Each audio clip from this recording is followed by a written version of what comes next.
नमस्कार साथियों, भाषा की पाठशाला भाग 97 में मैं उपस्थित होकर आप सबका हार्दिक अभिनंदन करता हूं और आपके समक्ष 12वीं क्लास की हिंदी दिगंत भाग 2 से कविता अधिनायक का प्रस्तुति करने जा रहा हूं। अधिनायक जिसके रचनाकार रघुवीर सहाय जी हैं, जिनका जन्म 9 दिसंबर 1929 ईस्वी को लखनऊ उत्तर प्रदेश में हुआ था और मृत्यु 30 दिसंबर 1990 ईस्वी को हुआ। इन्होंने हिंदी भाषा में इस कविता को लिखी है और जहां से इस कविता को ली गई उसका नाम है आत्महत्या के विरुद्ध, जिस पुस्तिका से इसे उठाया गया है। इस कविता का आखिर अर्थ क्या है, इसका पर्पज क्या है, आइए देखते हैं। अधिनायक अर्थ होता है मालिक।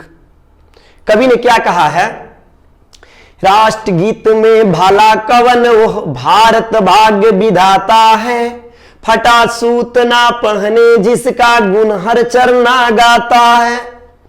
मखमल टमटम बल्लभ तुरही पगड़ी छत्र चंवर के साथ, तोप छुड़ा कर ढोल बजा कर जय जय कौन कराता है।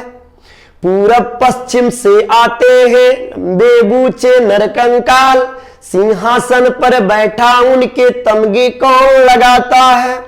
कौन कौन है वह जनगण मन, अधिनायक वह महाबली, डरा हुआ मन बेमन जिसका बाजा रोज बजाता है।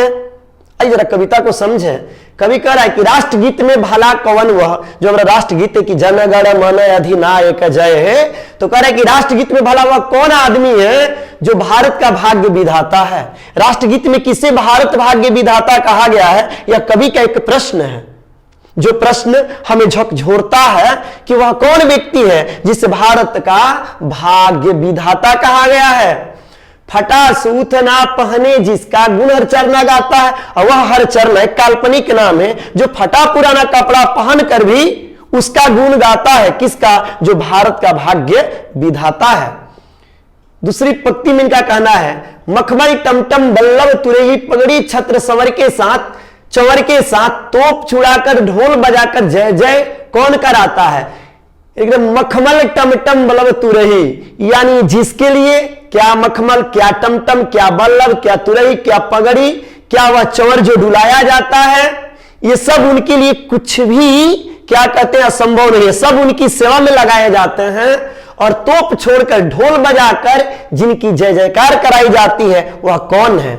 यानी कि यह जो हमारा छंद है इसमें बताया गया है कि आप बताइए कि वह कौन व्यक्ति है जिसके आने पर ये तमाम स्वागत किए जाते हैं, ढोल बजाए जाते हैं, चौर डुलाए जाते हैं, तोप छोड़े जाते हैं, मखमल के टमटम पर उन्हें लाया जाता है।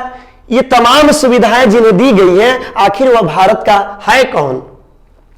पूरब पश्चिम से आते हैं नंगे बूचे नरकंकाल, सिंहासन पर बैठा उनके तमगे कौन लगाता है। कह रहा है पूरब या पश्चिम, पूरब से या पश्चिम से कुछ ऐसे लोग आते हैं जो नरकंगाल होते हैं, लेकिन जब सिंहासन पर बैठ जाते हैं तो उनका तमगा लगाना पड़ता है। यहां द्विधा प्रश्न है।